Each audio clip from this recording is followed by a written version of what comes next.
The first one, I was like, what is that? I thought it was just something. Then when I heard it again, I just ran under the pew. And then I covered my head.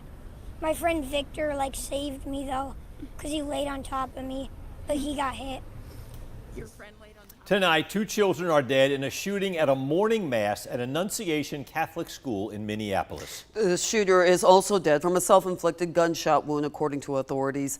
Minneapolis Police Chief Brian O'Hara says the shooter was armed with a rifle, a shotgun, and a pistol and opened fire from outside the church.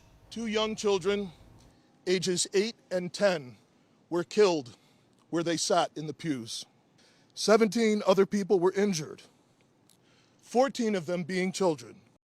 The Associated Press reports the FBI director says the shooting is being investigated as domestic terrorism and a hate crime targeting Catholics. Minneapolis Mayor Jacob Frey asked the public to think of these children as their own. Don't just say this is about thoughts and prayers right now. These kids were literally praying. It was the first week of school. They were in a church.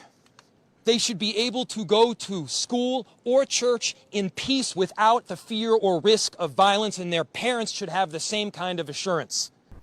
The police chief says all of the children who were hurt are expected to survive. This was just the 3rd day of the new school year for Annunciation Catholic School. President Trump signed a proclamation recognizing the shooting victims and calling for flags to be lowered to half staff at federal facilities until August 31st.